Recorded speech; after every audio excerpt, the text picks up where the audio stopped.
नमस्कार, मैं हूं आपके साथ विवेक तिवारी और आप देख रहे हैं हमारा खास डिबेट शो मसला में आज बात करेंगे निकाय चुनाव की। 19 जून को सुबह 7 बजे से शाम 6 बजे तक निकाय चुनाव के लिए मतदान होंगे।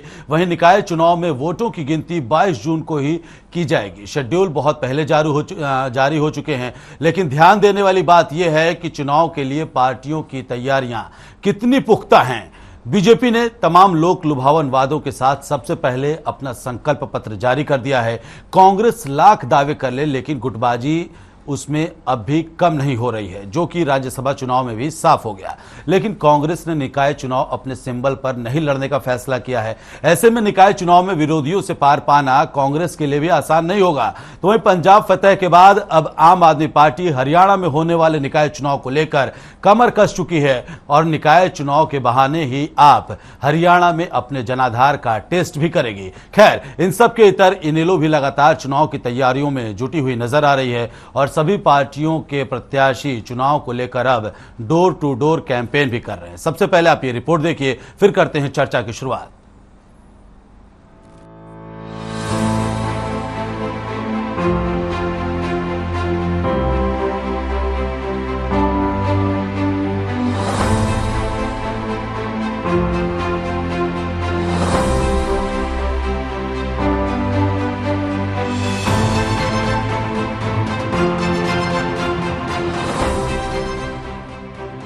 हरियाणा के 46 शहरों में निकाय चुनावों का ऐलान हो गया है। राज्य में 18 नगर परिषद और 28 नगर पालिकाओं में 19 जून को सुबह 7 बजे से शाम 6 बजे तक मतदान होगा। वहीं इन सभी निकायों में वोटों की गिनती 22 जून को की जाएगी। खैर, ये तो था निकाय चुनावों का पूरा शेड्यूल। अब बात कर लेते हैं तैयारियों की। राज्यसभा चुनाव खत्म ही हुआ कि अब राजनीतिक पार्टियों के लिए निकाय चुनाव सर पर है। निकाय चुनाव के रण को भेदने और जीत पाने के लिए सभी पार्टियां जी तोड़ मेहनत कर रही हैं और करे भी क्यों ना। 2024 में होने वाले विधानसभा चुनाव से पहले निकाय चुनाव हर पार्टी के लिए लिटमस टेस्ट की तरह साबित होगा और चुनाव दर चुनाव पार्टियों का कद भी तो बढ़ता है। जहां पहले बीजेपी जेजेपी अलग अलग चुनाव लड़ रही थी, वहीं बीजेपी प्रदेश अध्यक्ष ओपी धनखड़ की घोषणा के बाद साफ है कि बीजेपी जेजेपी अब साथ में निकाय चुनाव में उतर रही हैं। प्रदेश की सत्तारूढ़ पार्टी बीजेपी तैयारियों में कितनी आगे है, इसका अंदाजा इसी बात से लगाइए कि बीजेपी ने सबसे पहले अपना संकल्प पत्र भी जारी कर दिया। चंडीगढ़ में स्थानीय निकाय मंत्री कमल गुप्ता ने प्रेस कॉन्फ्रेंस कर बीजेपी का संकल्प पत्र जारी किया। प्रदेश की सरकारें अपना बजट बनाती हैं, खर्चे का और आमदनी का लेखा जोखा रखती हैं।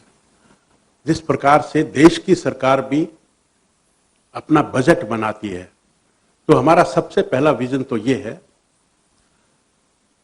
कि हमारे प्रांत में जो लोकल बॉडी की सरकार है, जो तीसरे लेवल की सरकार है, वो भी सक्षम हो अपनी आमदनी का, अपने खर्चे का लेखे जोखा रखे। वो चलिए आप नजर डालते हैं उन मुद्दों पर जिन पर बीजेपी चुनाव लड़ेगी। बीजेपी का संकल्प पत्र। सभी क्षेत्रों में लगेगी एलईडी और सोलर लाइट्स। बच्चों के खेलने और लोगों के सैर के लिए पार्कों का नवीनीकरण। जहां जरूरत होगी वहां नए पार्क बनाए जाएंगे। शमशान घाट का नवीनीकरण किया जाएगा। शमशान घाट में की जाएगी पानी, बैठने और रास्ते की व्यवस्था। स्ट्रीट वेंडर्स को लाइसेंस दिए जाएंगे। वेंडिंग जोन बनाया जाएगा। जहां कम्युनिटी सेंटर नहीं है, वहां कम्युनिटी सेंटर बनाए जाएंगे। पुराने कम्युनिटी सेंटरों का नवीनीकरण किया जाएगा। कम्युनिटी सेंटर्स के नाम शहीदों और महापुरुषों के नाम पर होंगे। सड़कों का नवीनीकरण किया जाएगा। जहां जरूरत होगी वहां नई सड़कें बनाई जाएंगी। सभी क्षेत्रों में पानी की सप्लाई दी जाएगी। नए ट्यूबवेल लगाए जाएंगे और हर घर में नल से जल दिया जाएगा। नहरी पानी को स्टोर करके घरों में पानी पहुंचाया जाएगा। अमृत योजना के तहत सीवरेज लाइन डाली जाएगी। बरसाती पानी की निकासी के लिए काम किया जाएगा। अग्निशमन सेवाओं का सशक्तिकरण किया जाएगा। मोबाइल और कम्युनिटी टॉयलेट्स लगाए जाएंगे। सभी क्षेत्रों में नगर परिषद और नगर पालिका भवन बनाए जाएंगे। प्रदेश के सभी शहरों को आधुनिक लुक दिया जाएगा। सभी क्षेत्रों के शहरों और गांवों में प्रवेश द्वार लगाए जाएंगे। अवैध कॉलोनियों को नियमित किया जाएगा। गृह कर के कार्य को दुरुस्त किया जाएगा। लैंड पूलिंग पॉलिसी के आधार पर सेक्टर काटे जाएंगे। गौशालाओं का निर्माण किया जाएगा। सार्वजनिक स्थानों पर वाटर कूलर की सुविधा उपलब्ध कराई जाएगी।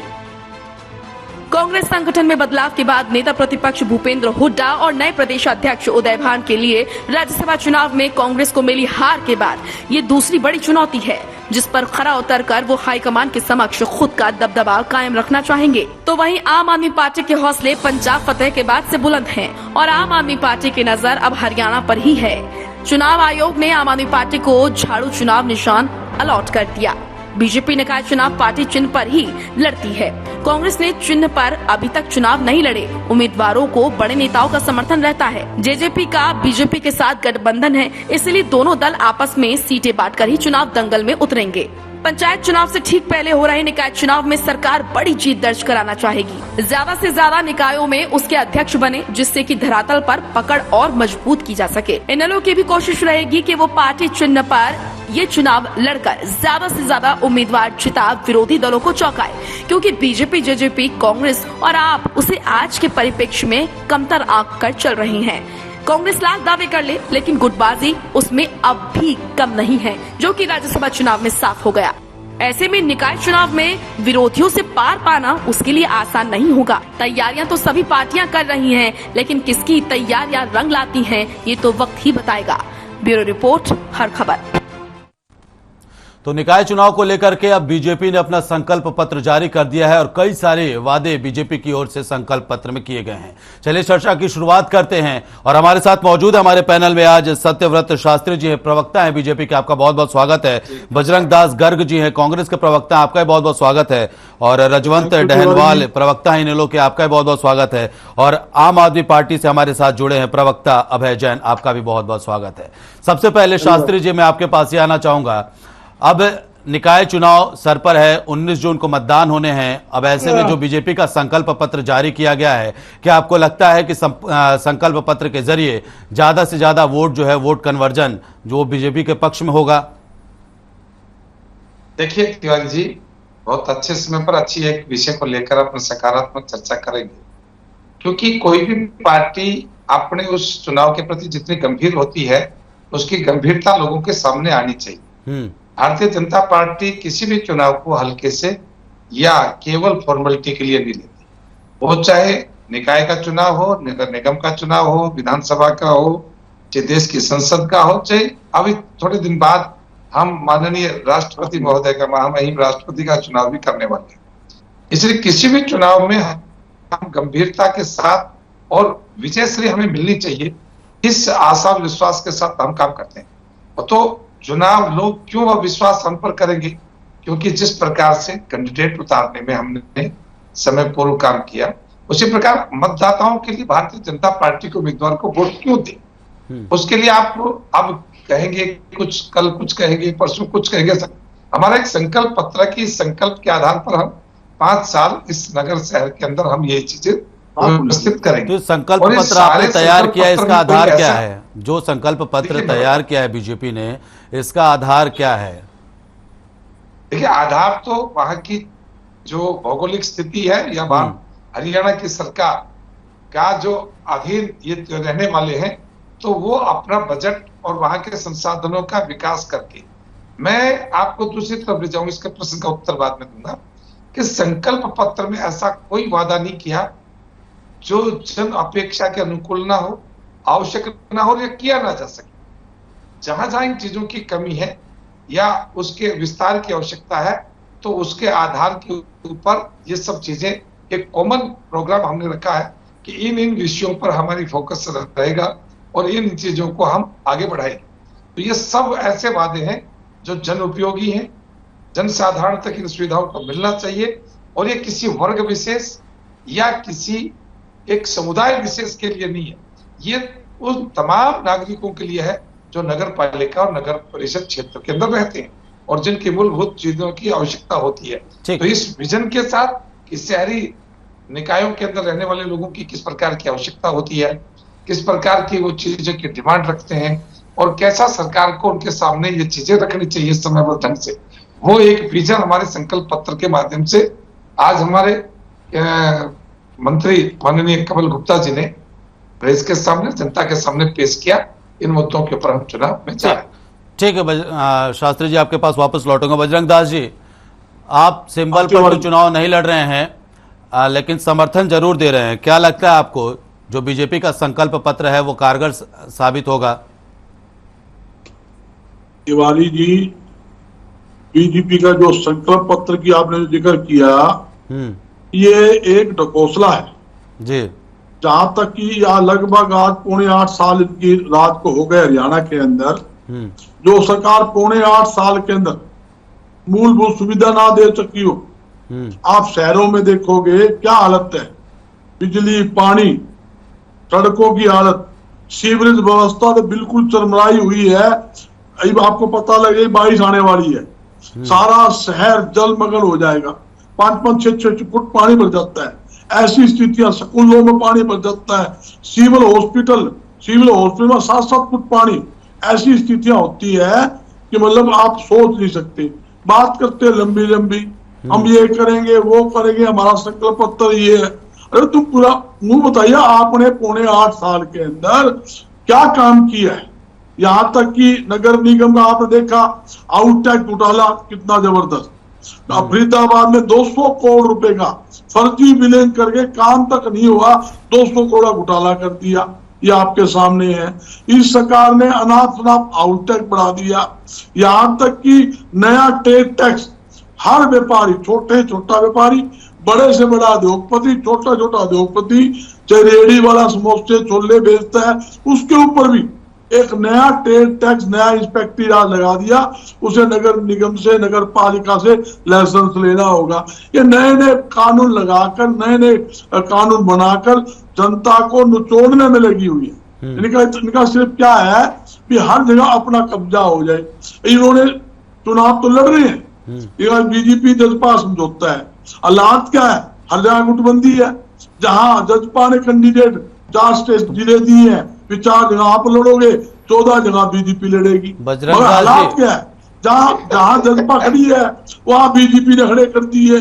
बजरंग दास जी, आपने एक बात कही कि ये चाहते हैं कि हर जगह इनका कब्जा हो जाए, तो विपक्ष में तो आप ही हैं, इनका कब्जा होने नहीं दीजिए। आपकी क्या तैयारी है? आप किन मुद्दों को लेकर के फिर जनता के बीच में जाएंगे? तिवारी जी, मैं ये बताना चाहता हूँ, ये कितनी कोशिश कर ले, ये कोशिश में कामयाब नहीं हूँ।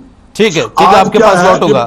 ये चुनाव का जो मामला, प्लीज एक सेकंड लूंगा। ये जो नगर पालिका है, नगर निगम है या पंचायती जो है, जिला परिषद चुनाव, ये भाईचारा चुनाव होते हैं। एक दूसरे सीधे सबके संपर्क होते हैं, रिश्तेदारी है, भाईचारा है। एक वार्ड के अंदर 10-10 आदमी खड़े हैं, तो हर एक आदमी भाईचारा चुनाव होता है, तो भाईचारा से लड़ते हैं। इनका तो काम दूसरा है। इन्हें तो पता है कि अपना गुटबंदी करवाओ, झगड़े करवाओ, अपना रोटी सेको, ना काम यही है। और काम क्या है? ठीक है, आपके पास भी वापस लौटूंगा। रजवंत डैनवाल जी, प्रवक्ता आप इनेलो के, आपसे समझना चाहेंगे किस तरह की तैयारियां हैं इनेलो की, और क्या लगता है कि बीजेपी के जो संकल्प पत्र हैं उसको अब जनता के बीच में जारी कर दिया गया है। खुद मंत्री कमल गुप्ता ने संकल्प पत्र को जारी किया है। अब इसके बाद जो बीजेपी के संकल्प पत्र को लेकर के जो उसमें वादे किए गए हैं, उसको आप कितना पुख्ता मानते हैं जो वादे किए गए हैं? क्योंकि इसमें आत्मनिर्भरता की भी बात कही है कि अब एक निकाय, एक परिषद को आत्मनिर्भर बनाया जाएगा। ये विवेक जी, ये जो संकल्प पत्र है, ये एक तरह से धोखा है। जनता इसको भली बात जानती है। मैं कैसे लेता हूँ वो एक अलग बात है। मैं एक राजनीतिक पार्टी से जुड़ा हूँ, मैं बिल्कुल अच्छा नहीं बताऊंगा इसको, लेकिन मैं जनता की अगर बात करूं तो जनता के लिए ये बिल्कुल भी उनको समझ में आ जाएगा आसानी से। क्योंकि इससे पहले लोकसभा के चुनाव आए थे, उसके बाद विधानसभा के चुनाव आए थे, तो इन्होंने बड़े बड़े संकल्प पत्र बनाए थे। तो सबसे पहले ये लोग उन चीजों को जरूर बताएं कि भाई हमने लोकसभा में ये वायदे किए थे, उनको हमने पूरा किया। विधानसभा में हम ये संकल्प पत्र लेके आए थे, हमने ये वायदे लेके आए थे, इनको हमने पूरा किया। अब ये तो उन वादों के बारे में तो कुछ बता नहीं रहे। अब ये तीसरा संकल्प पत्र ले आए, तो वो जनता भली भांति जानती है कि ये लोग केवल और केवल केंद्र में, हरियाणा में, और अब जो छोटी पंचायत जिसको हम बोलते हैं नगर परिषदों में छोटी, उसमें वहां पर भी अपना कब्जा जमाना चाहते हैं।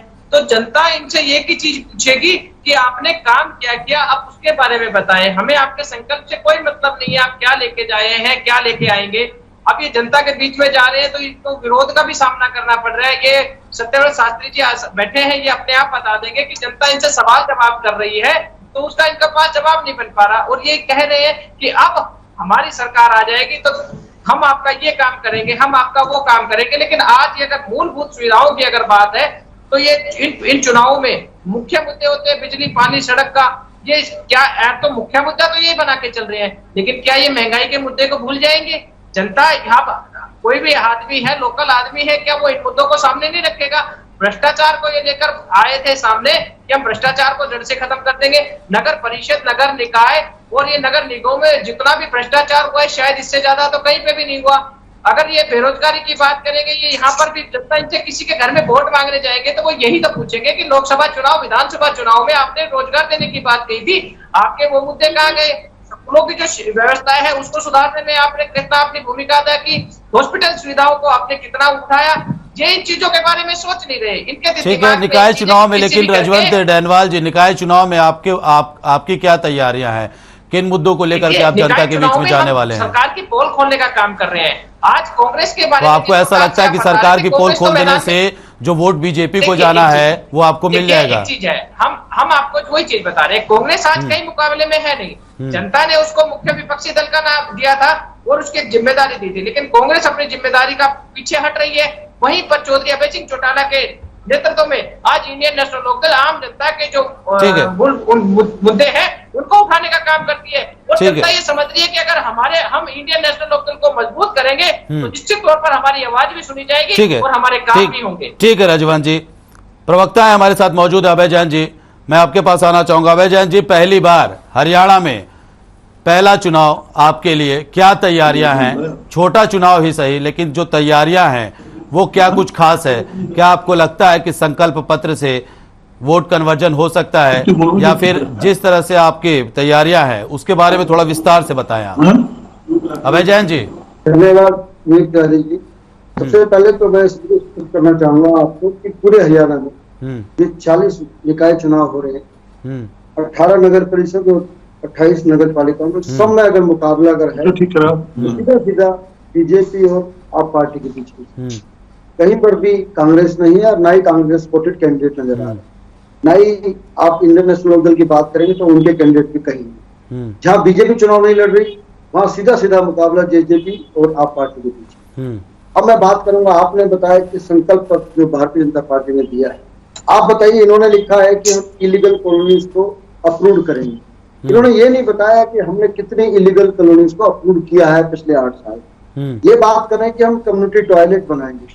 इन्होंने ये नहीं बताया कि हमने इन नगर पालिका और नगर परिषद में इतने कम्युनिटी सेंटर दी, इतने कम्युनिटी टॉयलेट दिए। ये बात ये कर रहे हैं कि हम सीवरेज व्यवस्था ठीक करेंगे। इन्होंने ये नहीं बताया कि हमने कितने शहरों से सीवरेज व्यवस्था ठीक कर दी। ये कह रहे हैं कि हम वाटर सप्लाई देंगे, हर घर में पानी पहुंचाएंगे। ये नहीं बता रहे कि इन्होंने पानी कितना जगह, कितने निकायों में पानी पहुंच रहा है। आप बात कर रहे हैं कि कम्युनिटी सेंटर हम बनाएंगे। इन्होंने ये नहीं बताया कि 8 साल में हमने कितने कम्युनिटी सेंटर बनाए। ये बात कर रहे हैं कि स्ट्रीट वेंडर पॉलिसी के तहत हम जो स्ट्रीट वेंडर है, जो रेडी वाले हैं, उनको जगह निश्चित करेंगे। ये नहीं बता रहे कि इन्होंने कितने दिए। ये कह रहे हैं क्रिमेशन ग्राउंड, जहाँ देह संस्कार आदमी का होता है, वो हम ठीक करेंगे। ये नहीं बता रहे कि हमने कितने ठीक कर दिए। ये बात कर रहे हैं कि हम पार्क में जिम लगाएंगे, पार्क की व्यवस्था ठीक करेंगे। अगेन इन्होंने ये नहीं बताया कि 8 साल में हमने कितने पार्क ठीक कर दिए। बड़े दुख की बात है, 8 साल में भारतीय जनता पार्टी का पूरी तरह राज होने के बावजूद भी ये नहीं बता पा रहे कि हमने इस 46 नगर पालिका और नगर परिषद में ये व्यवस्थाएं ठीक कर दी है, क्योंकि इनके पास दिखाने के लिए कुछ है ही नहीं। ठीक है, लेकिन आप बिल्कुल आप अपनी बात रखिए, लेकिन आप किन मुद्दों को लेकर के जनता के बीच में जाने वाले हैं? क्योंकि ये आपके लिए पहला चुनाव, हरियाणा में निकाय चुनाव से आप शुरुआत कर रहे हैं। सर मैं वही बताने जा रहा था। अब क्योंकि आम आदमी पार्टी है, मात्र 8 साल पुरानी पार्टी, 8 साल के अंदर आप देखें 2 राज्यों में हमारी सरकार है। अब हरियाणा की बारी, ये नगर निगम और नगर पालिकाएं और नगर निकाय के चुनाव हमारे लिए बहुत महत्वपूर्ण है। इसी कारण से पूरी 46 की 46 आपने, मैं स्पष्ट करा आपको कि चुनाव सीधा सीधा भारतीय जनता पार्टी और आप पार्टी के बीच में होगा। इस सब जगह स्पष्ट नजर आ रहा है। हमारा सबसे बड़ा मुद्दा है भ्रष्टाचार। तब नगर पालिकाओं में, नगर निगमों में, नगर परिषद में भ्रष्टाचार चरम पर है। आप सबको मालूम है कि फरीदाबाद में जो हुआ, इनका चीफ इंजीनियर खुद पकड़ा गया। गुड़गांव की बात करें, सबको पता है नगर निगम में क्या हो रहा है, क्या नहीं हो रहा है। नगर पालिकाओं में, नगर परिषद में सबको मालूम है। आप मुझे बताइए, इन्होंने जितने भी कर्मचारी भर्ती करके सारे कॉन्ट्रैक्ट पर हैं, सारे स्वीपर कॉन्ट्रैक्ट पर हैं। गुड़गांव में 95% जो सफाई कर्मचारी है कॉन्ट्रैक्ट पर, इन्होंने कोई पक्के नहीं करे। हम यही कह रहे हैं। अब हमारा क्या है, हमारा एजेंडा ये है कि हम जो अव्यवस्था है नगर पालिकाओं में, नगर परिषद में, इसको हम ठीक करेंगे। जो भ्रष्टाचार है उसको हम दूर करेंगे। जो कॉन्ट्रैक्ट लेबर है, जो टेम्परेरी लेबर है, उसको हम पक्का करेंगे। ये हमारे 3 मुख्य रूप से हमारा आश्वासन है। और मैं आपको एक बता दूं, जहां जहां हमारा चेयरपर्सन आएगा, हम इस व्यवस्था को ठीक करके दिखाएंगे। अब सीधा सीधा मुकाबला बीजेपी और आप पार्टी में। मतलब आप निकाय चुनाव अपनी बातों को लेकर जनता के बीच में जा रहे हैं निकाय चुनाव में, या फिर बीजेपी को हराना ही आपका मुख्य उद्देश्य होगा? नहीं, हम बता रहे हैं कि जो अव्यवस्था है, जो भ्रष्टाचार है, उसको हम दूर करेंगे। ठीक है, दिल्ली में किया, ठीक है। जवाब ले लेते हैं शास्त्री जी से, जवाब ले लेते हैं जैन साहब। शास्त्री जी जवाब दीजिए। कॉन्ट्रैक्ट कर्मचारी आपने कह तो रहे हैं कि हम LED लाइट लगाएंगे, स्ट्रीट लाइट लगाएंगे, कम्युनिटी सेंटर बनाएंगे, पार्क बनाएंगे, लेकिन कितने बनाए हैं इस बात का जिक्र तो आप नहीं कर रहे हैं, जो विपक्ष की तरफ से आरोप लगाए जा रहे हैं। आपको क्या कहेंगे आप? शायद अभय जैन जी को पॉलिटिकल अभी समझ डेवलप नहीं हुई है, क्योंकि 10 लाख घरों में हमने अभी अपने 8 साल की उपलब्धियों के पत्रक बांटे हैं। फिर 10 लाख घरों में 8 साल के उपलब्धि के पत्र हमने घर घर में बांटे हैं। वो एक बार देख लेना अभय जैन जी, आपको समय लग जाए तो, क्योंकि अभी आप पॉलिटिकल सेक्टर्स की जानकारी और डिबेट से नए आए हैं, तो वो तैयारी करके आए। क्या बताने के लिए संकल्प नहीं होता? आपको इतनी तो समझ आनी ही चाहिए कि संकल्प आगे का होता है, पीछे का नहीं। पीछे की उपलब्धियां होती हैं, और उपलब्धियां हमने चंद 10 दिन पहले घर घर के अंदर पहुंचाई। एक बात। दूसरी बात, जिस भ्रष्टाचार की आम आदमी पार्टी बात करती है, उस भ्रष्टाचार के तहत आपके स्वास्थ्य मंत्री अभी तक पुलिस गिरफ्त में जांच की एजेंसियों के सामना कर रहे, और इतनी बेहूदगी से उन्हीं को अभी तक मंत्री का स्टेटस आपने दे रखा है। और ये क्रम केवल दिल्ली तक नहीं रहा। दिल्ली के स्वास्थ्य मंत्री को तो 6-7 साल लगे उस लेवल तक पहुंचने में, और पंजाब में चंद 3 महीने भी कवर नहीं कर पाए। उस समय आपके स्वास्थ्य मंत्री रिश्वत लेते हुए पकड़े जाते हैं। आप देखिए किस प्रकार के व्यक्तियों का आपने चयन किया है जो भ्रष्टाचार के आरोपों में गिरफ्तार हो रहे हैं। ये तो आपका एक मैंने नमूना बताया है कि किस आधार पर आप राजनीति करने आए हो। और दूसरी बात मैं आज फिर दोहरा रहा हूं आपके चैनल पर, आम आदमी पार्टी का जो हरियाणा में कार्यकर्ता है, देश विरोधी काम करने वाले को राष्ट्रद्रोही कहते हैं, लेकिन जो राज्य के खिलाफ काम करने वाले व्यक्ति होते हैं उनको राज्यद्रोही कहा जाता है। अब क्यों कहा जाता है उसको सुनिए अभय जी।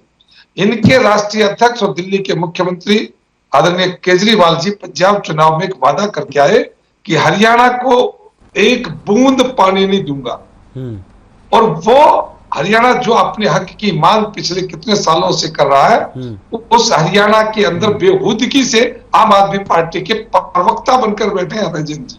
एक बार तो इसका उत्तर तो ये देंगे, कब देंगे पूछूंगा। आज तो खुद मुख्यमंत्री मनोहर लाल ने दिल्ली में कहा है कि दिल्ली सरकार, मुख्यमंत्री मनोहर लाल ने आज दिल्ली में कहा है कि दिल्ली सरकार पानी का दुरुपयोग बंद करे। मैं कह रहा हूं कि हरियाणा को जितना क्यूसेस पानी दिल्ली को जाना चाहिए, जो मानवीय आधार पर और हक के आधार पर, माननीय सुप्रीम कोर्ट के मानवीय आधार के मानकर भी 300 क्यूसेस पानी अतिरिक्त के लिए कहा, वो भी हरियाणा ने दिया।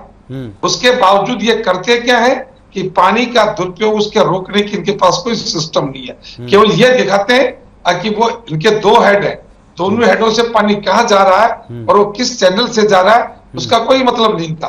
कोई कार्य योजना नहीं इनके पास, केवल ये दिखाने के लिए कि हरियाणा पानी कम दे रहा, क्यों दे रहा पानी।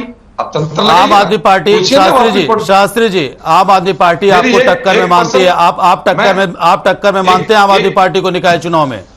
आम आदमी पार्टी तो कह रही है कि मेरा सीधा मुकाबला बीजेपी से है। अरे बात छोड़ो यार, जुम्मे नई मुस्लिमान अल्लाह अल्लाह पुकारे, कल आए हैं, आज ये कांग्रेस भी कहीं नहीं है, इनेलो भी कहीं नहीं है, अरे आप कहीं नहीं है।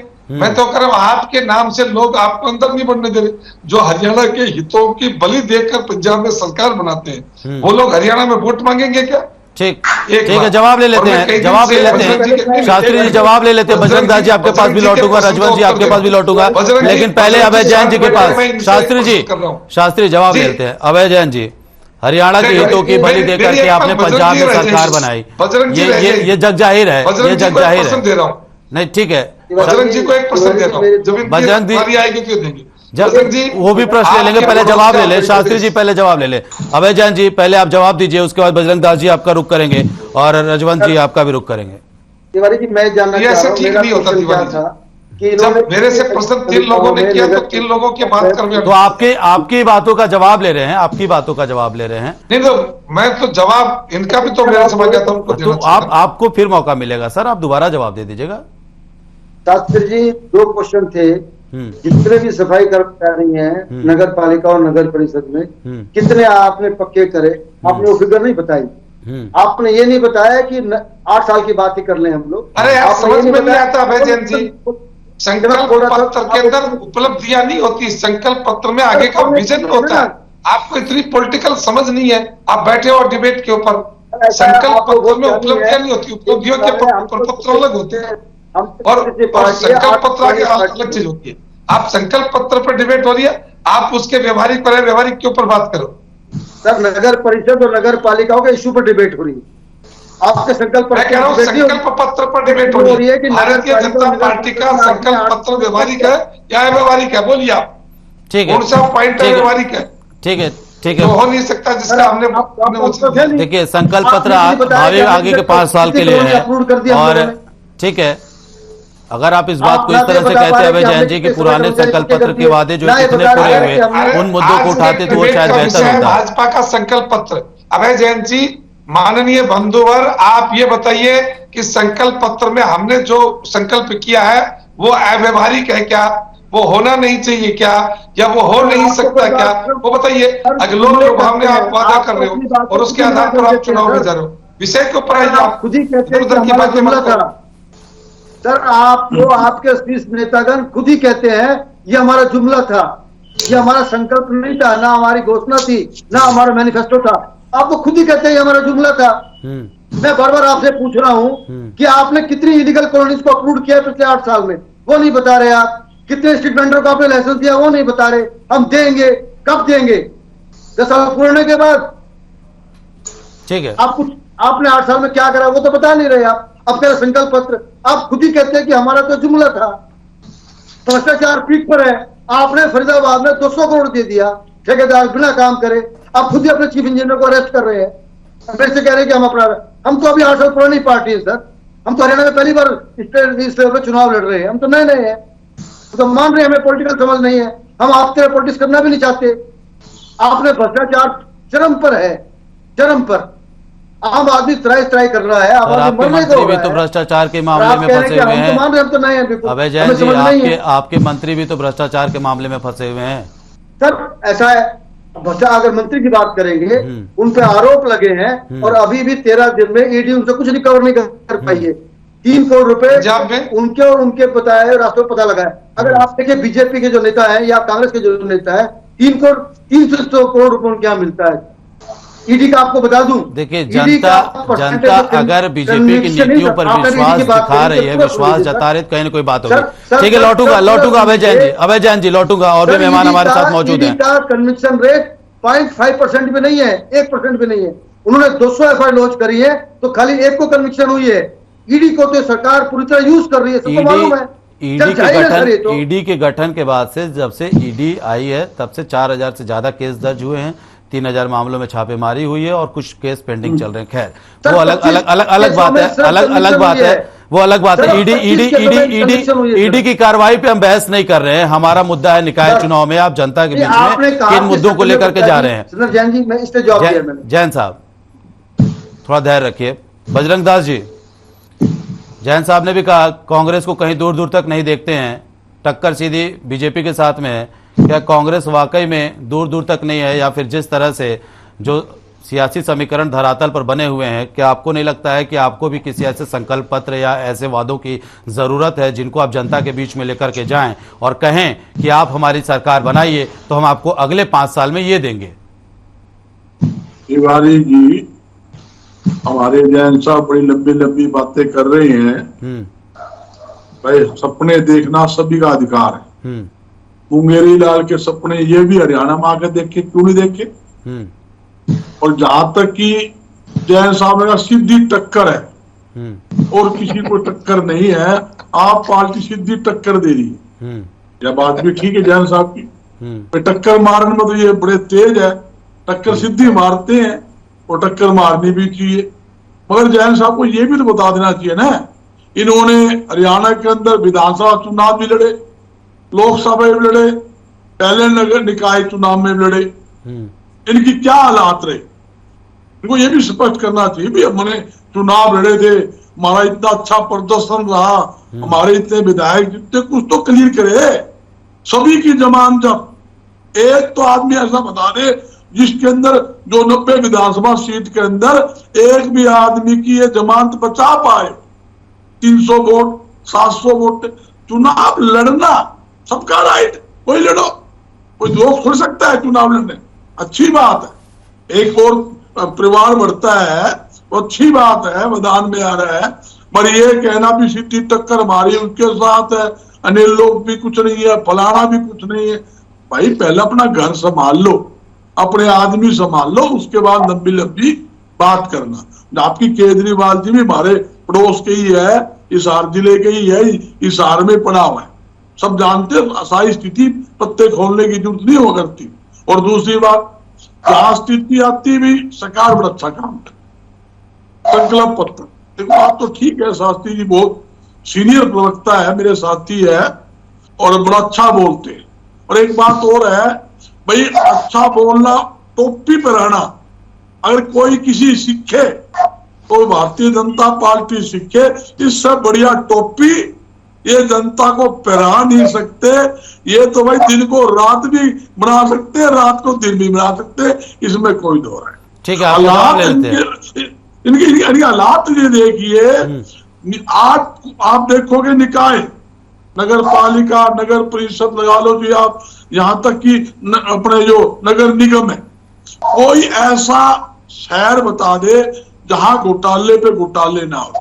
और रोज घोटाले उजागर हो रहे हैं और हर नगर पालिका में, नगर निगम के अंदर खुला भ्रष्टाचार। आप किसी ठेकेदार से, मेरी बात छोड़ो, किसी राजनीतिक पार्टी से मत पूछो, राजनीतिक पार्टी हो सकता है 2 बात बढ़ा चढ़ा के, आप डिबेट के अंदर किसी भी ठेकेदार से न पूछो कि आप सड़क बनाते हो, आप सीवरेज की लाइन डालते हो, लाइट का ठेका लेते हो, पाइपलाइन, आप कितना कमीशन देते हो, तो वो बताते हैं कमीशन सिस्टम क्या है, नीचे से लेकर ऊपर तक भ्रष्टाचार है। बजरंगदास जी, कुछ सालों पहले तक 8 साल बीजेपी, 8 साल हुए बीजेपी की सत्ता में आए प्रदेश की। मास्टरी मतलब की बात ले लो आप, मैं आपकी मतलब की बात कर रहा हूं। मैं थोड़ा गहनता से जानना चाह रहा हूं। दरअसल मैं थोड़ा जानना चाह रहा हूं, अगर आज कमीशन खोरी चल रही है, जैसा आप कह रहे हैं कि ठेकेदार को कमीशन देना पड़ता है, क्या जब बीजेपी सत्ता में नहीं थी तो ये कमीशन का खेल नहीं था? या फिर ठेकेदार एकदम ट्रांसपेरेंसी के साथ में जो भवन निर्माण करा दिए गए, जो सड़क बना दी गई, जो लाइटें लगा दी गई, उसमें किसी तरह की न बाधा आई है न कुछ, वो सकुशल रूप से, सुचारू रूप से चल रहे हैं? देखिए तिवारी जी, आपने बड़ा अच्छा सवाल किया। ये खेल नहीं खेलते, ये खेला खेलते। अच्छा। खेलना क्या है, सड़क बनी नहीं और बिल बन गया, पेमेंट भी हो गई और बाद में देखते हैं को सड़क काटों में थी। ठीक है सर, ठीक है, जवाब लेते हैं बजरंगदास जी, बजरंगदास जी जवाब लेते हैं, बजरंगदास जी जवाब ले लेते हैं, फिर वापस लौटूंगा। हमारे साथ रजवंत भी बने हुए लगातार। बजरंगदास जी, बजरंगदास जी, पूछना चाहता हूँ तिवारी जी, इनसे ये पूछो भ्रष्टाचार नीचे से है या ऊपर से है? ऊपर से पैसा सरकार की तरफ से आता है तो साफ सेटलमेंट होता है, भाई इतना हिस्सा ऊपर देना पड़ेगा। जवाब ले लें, जवाब ले लें, बिल के साथ साथ बजरंगदास जी जवाब ले लें। बोरी ऊपर जाती है, ये मान के चलना चाहिए। बजरंगदास जी जवाब ले लेते हैं।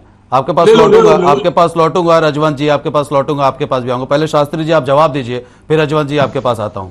देखिए, पहले तो मैं जो बजरंग जी बात कर रहे हैं, ये बजरंग जी नहीं बोल रहे, इनका अनुभव बोल रहा है। बहुत लंबे समय तक शासन में रहे और उस शासन के अंदर क्या होता है उसकी बारीकियां आपने बता दी। और मैं एक बात कहना चाहता हूं कि हरियाणा सरकार के अंदर गुणवत्ता की दृष्टि से जो रोड या कोई गलियां या तो शहर के बीच की चीजें जो भी डोले, आज जो हरियाणा के अंदर हाईवेज बन रहे हैं, सुपर हाईवे बन रहे हैं, किसी भी भवन की, किसी भी रोड की, किसी भी तालाब की आप कोई चीज उठाइए और उसकी गुणवत्ता की कसौटी कस लीजिए। कमीशन होता है जब गुणवत्ता से समझौता होता है। गुणवत्ता कम होगी तो कमीशन जाएगा, तो गुणवत्ता कम होगी, वो स्वाभाविक बात है। मैं अपने आसपास के या जहां तक मैं 100-200 किलोमीटर में जाता आता हूं, वहां की सड़कों की गुणवत्ता आज से 10 साल पहले जो सड़कें बनती थी उनकी गुणवत्ता लोग भी जानते हैं। मैं नहीं जानता, लोग भी जानते हैं। मेरा जो स्टेशन है नारनौल, यहां से दादरी के लिए उस समय हरियाणा रोडवेज ने चलना बंद कर दिया था कि हम इस रोड पर नहीं चल सकते।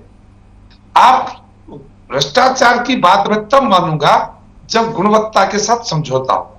लेकिन मैं एक जो पिछले स्पेल में बात करना चाह रहा था बजरंग जी से, जो मेरा प्रश्न था, बजरंग जी मैं फिर आपसे आग्रह कर रहा हूं कि हरियाणा में नगर पालिका, नगर निगम या नगर परिषद के चुनाव भाईचारा के चुनाव है, लेकिन अपने पड़ोस में आपने कांग्रेस में भाईचारा खत्म कर दिया क्या? वो तो सब सिंबल पर चुनाव लड़ते हैं, तो वहां तो आपने भाईचारा यानी समाज में बंद कर दिया। और हरियाणा में भाईचारा क्या बात करते हैं? देखिए, पॉलिटिकल पार्टियों का एक लेवल का, एक तरीके का, एक सिस्टम नहीं होगा तब तक आप सर्वाइव नहीं कर।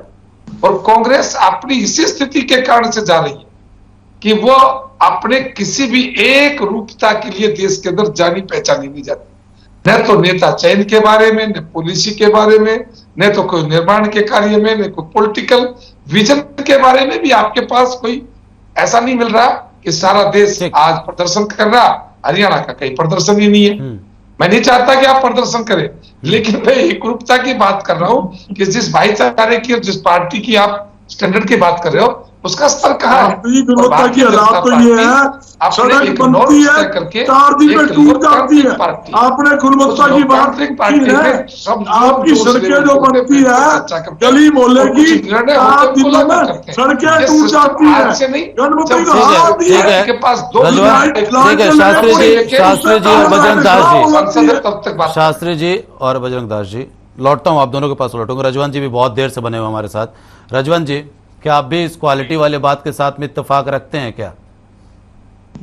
ये लोग कुछ भी कहते रहे। एक चीज कह रहा था कि पहले मैं शुरुआत कर देता हूँ, जिस प्रकार से आप कांग्रेस के बारे में बात कर रहे थे, तो मैं उसी के ऊपर बात कह देता हूँ कि कोई बच्चा स्कूल भी नहीं गया, उस बच्चे ने एग्जाम भी नहीं दिए, और फिर आप ये उम्मीद कर रहे हो कि वो बच्चा पास होगा या फेल होगा। तो वो बात कांग्रेस पे आज जरूर लागू होती है कि जब इन्होंने पहले तो घोषणा की थी कि हम चुनाव चिन्ह पे लड़ेंगे, फिर उसके बाद इन्होंने उम्मीदवार नहीं उतारे, ना सिंबल पे कोई दिया, ना कोई समर्थन दिया। और आप ये कैसे उम्मीद कर सकते हैं कि कांग्रेस इस मैदान में है, फाइट में है? तो कांग्रेस तो इस फाइट में है ही नहीं। तो उससे तो इस चीज के बारे में पूछना कि आप कहां पे जाओगे, कहां पे नहीं जाओगे, ये कहां रहेंगे, कहां नहीं रहेंगे, पूछना ही बेमानी है। अगर कांग्रेस चुनाव लड़ रही है तो सबसे पहले उसको अपने समर्थित उम्मीदवारों का तो कम से कम जिक्र करना था। आज जब उसके उम्मीदवार ही नहीं है तो वो किसको जिताएंगे, किसको हराएंगे? कांग्रेस की तो आज हालत ये हो गई कि वो जनता की समस्याओं के बजाय उनको तो राहुल गांधी दिख रहा है। वो तो दिल्ली में गिरफ्तारी देने पर अपनी बढ़ चढ़कर होड़ लगा रहे हैं कि मैं गिरफ्तारी दूंगा, मैं गिरफ्तारी दूंगा। तो मामला ये रहे कि आज कांग्रेस तो मैदान में है ही नहीं। और भारतीय जनता पार्टी की मैं एक चीज बता रहा था कि मैदान में नेलो है और कोई नहीं है, जिसके पल्ले कुछ नहीं है, जिसकी दुकान बंद हो चुकी है, एक विधायक और वो भी बोलने लग रहे हैं जिसके पल्ले कुछ है नहीं। कितने आपने नगर निगम के चुनाव जीत रखे, कितने नगर परिषद चुनाव जीत रखे आपने, कितने पंचायत के चुनाव जीत रखे हैं? क्या लंबी लंबी बात करते हैं? बजरंग दास जी, बजरंग दास जी, बजरंग दास जी, बजरंग दास जी, बजरंग दास जी देखिए बारी बारी सभी लोग अपनी अपनी बातें रख रहे हैं। बजरंग दास जी ठीक है, आपको पूरा मौका मिलेगा सर। बजरंग दास जी आपको पूरा मौका मिलेगा। सभी लोग अपनी अपनी बातें रख रहे हैं, शांति के साथ में रख रहे हैं। रजवंत जी को भी अपनी बात रखने दीजिए, फिर आप जवाब दीजिएगा। जवाब देने के लिए आपको पूरा समय मिलेगा। बजरंग दास जी थोड़ा धैर्य के साथ जवाब दीजिएगा, आपको पूरा समय दूंगा सर। प्रधानमंत्री चुनाव में हो जाए, राष्ट्रपति में हो जाए, सर बात तो ये भी सही है ना, समस्या को समझ सकता हूँ। उनकी बातें रखने दीजिए। आपके पल्ले कुछ नहीं है। आप तो वो लोग कल तक तो नहीं बोलते थे राज्यसभा के अंदर जेजेपी वाले 10 विधायक पैसे खाकर वोट देंगे। कल तो हमें टुका ये बोलता था और आप वही मलाई खा के उसी गति में वोट देते हो। इससे बड़ी शर्म की बात है। आप आरोप लगाते ये तो राज्यसभा चुनाव की बौखलाहट करती है। नहीं बजरंग दास जी वो आजाद उम्मीदवार नहीं, बजरंग दास जी धैर्य के साथ में बजरंग दास जी धैर्य के साथ में देखिए। आप बोल रहे थे, रजवंत जी सुन रहे थे, आप बोल रहे थे, रजवंत जी सुन रहे थे। अब रजवंत जी बोल रहे थे, उनको बोलने दीजिए ना। अभी अभय जैन साहब जी चुपचाप बैठे हैं, अब वो बोलने लगेंगे तो आप बीच में बोलने लगेंगे। ये तरीका ठीक नहीं है सर, नहीं ये तरीका ठीक नहीं है सर। आप जब रिजल्ट आएगा 22 जून को, जब 22 जून को रिजल्ट आएगा तो पता चल जाएगा जनता किसके साथ है। लेकिन किसको बचाऊं? आप हारे की स्वीकार कर लेंगे, लेकिन आप क्या स्वीकार करोगे मुझे तो ये बता दीजिए। क्या स्वीकार करना बताओ? पूछो सवाल पूछो। आप गर्ग साहब सुनने का काम करें, फिर उसके बाद जवाब दीजिए। आप बोलो, आपका एक एक बात का जवाब दूंगा, आपका एक एक बात का जवाब दूंगा। आप पूछिए। ठीक है, आप सवाल पूछने दीजिए। बजरंग दास जी सवाल पूछने दीजिए, आप जवाब दीजिएगा, बेशक जवाब दीजिएगा, सवाल तो पूछने दीजिए। आप वो पार्टी हो, आप तो बैकडोर से भारतीय जनता पार्टी। बजरंग दास जी देखिए ये बात बिल्कुल ठीक नहीं है सर। मैं बहुत देर से आपसे आग्रह कर रहा हूँ, आपकी आवाज गिरानी पड़ेगी फिर। नहीं बजरंग दास जी देखिए बिल्कुल गलत बात है। अगर डिबेट शांति के साथ चल रही है, सही दिशा में आगे बढ़ रही है, तो उसको सही दिशा में आगे ले जाने का काम करें, उसको सही दिशा में आगे ले जाने का काम करें। बजरंग दास जी, बजरंग दास जी आपके तो अपने ही धोखेबाज निकल गए, आप दूसरों को क्या बोल रहे हैं? आप ये चीज समझ नहीं रहे। गर्ग साहब अगर मैंने कोई गलत कहा है तो मैं माफी मांग लूंगा, लेकिन एक चीज है, अगर हम कहीं हारे तो हम अपनी हार स्वीकार करेंगे। बीजेपी कहीं हारी तो हार स्वीकार करें। हमने हार मानी है। ठीक है, अब उनको बातें तो रखने दे दीजिए। बजरंग दास जी देखिए और भी मेहमान जुड़े हुए हैं, इस तरह से डिबेट आगे नहीं बढ़ सकती है। बजरंग दास जी देखिए फिर मजबूरन मुझे आपकी आवाज गिरानी पड़ेगी। पैनल में और भी लोग हैं, पैनल में और भी लोग हैं। बजरंग दास जी पैनल में और भी लोग हैं। शांति के साथ में, धैर्य के साथ में, बारी बारी से अपनी बातें रखिए। आप अपनी बात पूरी करिए रजवंत जी, उसके बाद मैं रुक करूंगा। अभय जान जी उनके पास भी आऊंगा और शास्त्री जी भी कुछ कहना चाह रहे हैं, आपके पास भी लौटूंगा। निकाय चुनाव में मेन मुद्दा होता है भ्रष्टाचार का। चाहे कांग्रेस की सरकार रहे, भ्रष्टाचार चरम पे रहा। आज बीजेपी की सरकार है, भ्रष्टाचार चरम पर है। 8 साल की सरकार में एक तो भारतीय जनता पार्टी ये कहती कि कांग्रेस ने भ्रष्टाचार किया, तो कांग्रेस ने भ्रष्टाचार किया तो आपने कार्रवाई क्यों नहीं की? और आज जब भ्रष्टाचार चरम पर है, इससे पहले 8 साल की सरकार में आपने कितने अधिकारियों पर कार्रवाई की है? जब लोगों के पीछे, ये मैं बार बार बात कर रहा हूँ, चाहे गुड़गांव की बात ले लीजिए, चाहे फरीदाबाद की निगम की ले लीजिए, चाहे करनाल की ले लीजिए, रेवाड़ी की बात ले लीजिए, जहां पर खुलकर लोग कह रहे हैं कि हमारे से पैसे मांगे जा रहे हैं प्रॉपर्टी आईडी के नाम से, हमारे पास यहाँ पे प्रॉपर्टी आईडी बनाने के नाम से पैसे मांगे जा रहे हैं, वहां पर मुकदमे दर्ज होते हैं। क्या उन पे कोई कार्रवाई हुई? ये सत्यव्रत शास्त्री जी जरूर बताएं एक बार इस चीज के बारे में। और अगर कार्रवाई हुई तो क्या हुई, और नहीं हुई तो किस वजह से वो कार्रवाई नहीं हुई? दूसरी चीज एक चीज है, अगर रेड लाइट की बातें चलती, रेड लाइट की जगह जगह रेड लाइट लगी है, लेकिन वो रेड लाइट बंद पड़ी है। अब क्या आप व्यवस्था को दुरुस्त करने में काम लगाए? अभी बारिश का मौसम है, पूरे शहर चौहान पे भी जाएंगे, पूरा शहर लबालब हो जाएगा, लोगों को चारों ओर पानी पानी नजर आएगा। तो उसके लिए व्यवस्था को दुरुस्त करना इनकी जिम्मेवारी बनती है। वो व्यवस्था को दुरुस्त कौन करेगा? ये तो कह रहे हैं कि हमने काम किया 8 साल में। क्या ये काम आपके काम नहीं थे? 8 साल में क्या ये आपकी जिम्मेदारी नहीं बनती थी? लेकिन वो जिम्मेदारी से दूर भाग रहे थे। आज 46 नगर परिषद और नगर पालिकाओं के चुनाव है, तो ये लोग अपने घोषणा पत्र लेके आ रहे हैं। इससे पहले संकल्प पत्र लेके आ रहे हैं। इससे पहले भी चुनाव हुए थे 2020 में, वहां पर भी भारतीय जनता पार्टी बताए कि इन्होंने क्या विशेष किया, क्या सिर्फ केवल और केवल इन्होंने अपनी सत्ता हासिल करनी थी। तो यहाँ पर भारतीय जनता पार्टी हरियाणा की जनता को गुमराह कर केवल वोट हथियाने का काम करती है, लेकिन हरियाणा की जनता उसको भली भांति जान चुकी है कि वो इनके झांसे में नहीं आएगी। ठीक है, अभय जैन जी आपके पास लौटूंगा, लेकिन पहले जवाब जरूरी समझते हैं। शास्त्री जी जवाब दीजिए आप।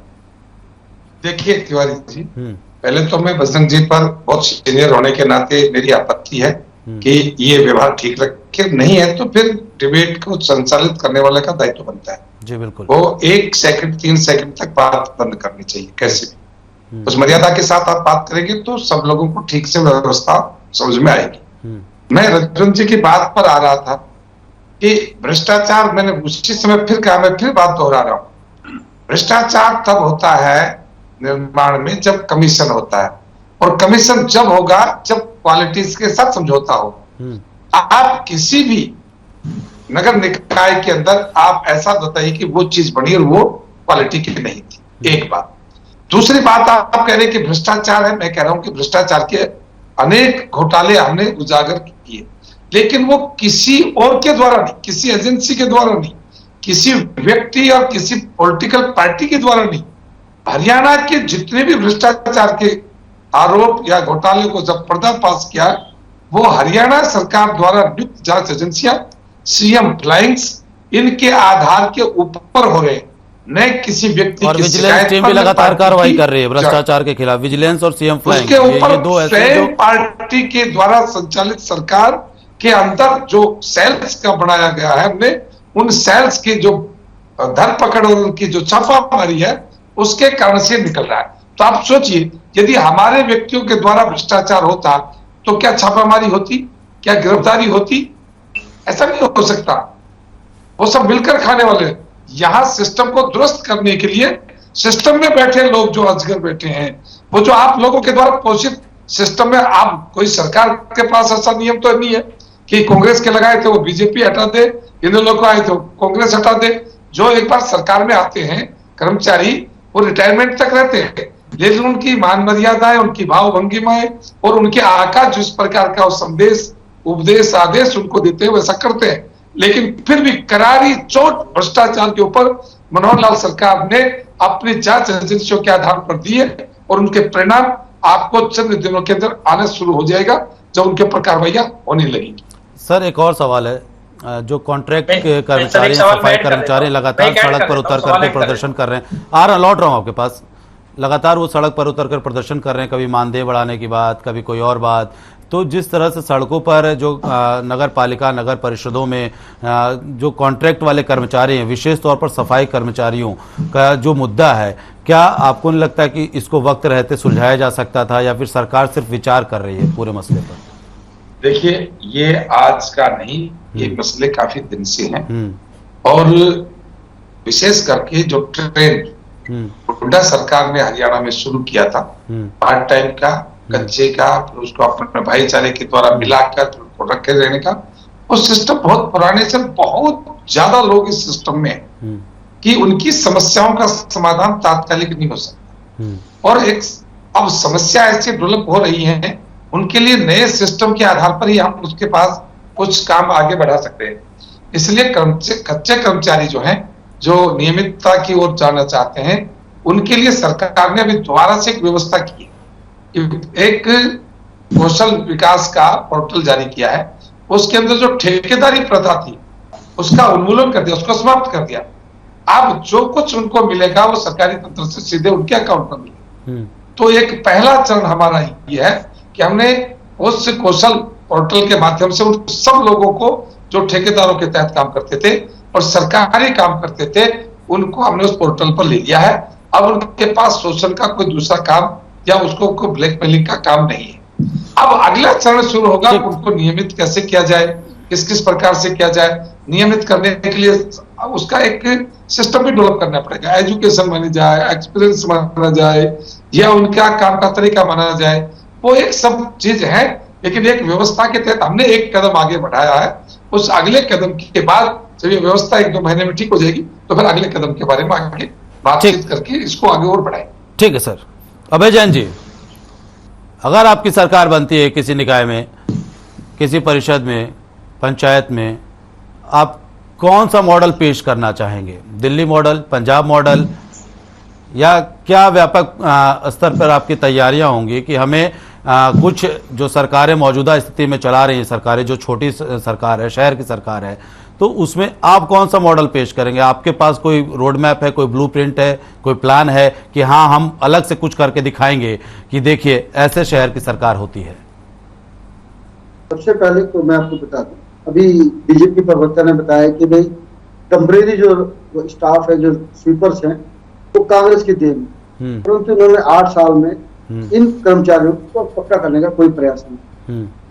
इन 40 नगर पालिका और नगर परिषद में जहां भी आम आदमी पार्टी का चेयरपर्सन बनेगा, सबसे पहले जितने भी स्वीपर होंगे उनको हम पक्का करने का आपको घोषणा करते हैं, हम प्रायोरिटी पे उनको पक्का करते हैं। नंबर 2, अभी बीजेपी के भाई ने बताया कि जो भ्रष्टाचार है वो खुद ही इन्होंने उजागर करा, किसी और उजागर नहीं करा। बिल्कुल गलत कह रहे हैं।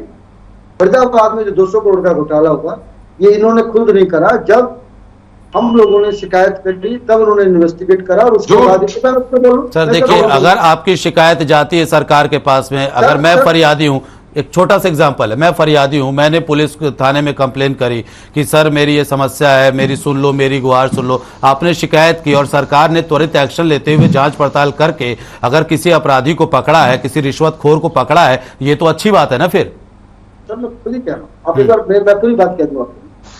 गुड़गांव में 180 करोड़ का एडवर्टाइजमेंट का घोटाला होता है। हम लोग लोकायुक्त के पास जाते हैं, लोकायुक्त ऑर्डर करता है कि स्पेशल इन्वेस्टिगेशन टीम बनाई जाए। रिटायर्ड सेशन जज उस कमेटी का हेड हो। 1 साल हो गया ऑर्डर आए हुए, सरकार अपने इस 180 करोड़ रिकवर करने के लिए कोर्ट के आदेश के बावजूद कोई स्पेशल इन्वेस्टिगेशन टीम नहीं बनाती। अभी बीजेपी के प्रवक्ता भाई ने जो बताया कि हम खुद ही कर रहे हैं, मैं उसका एग्जाम्पल आपको दे रहा हूं।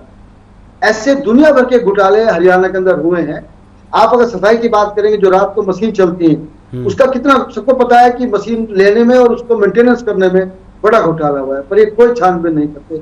मैं खाली ये बताना चाह रहा हूँ कि इस हरियाणा के अंदर नगर पालिका और नगर परिषद में भ्रष्टाचार चरम पर है।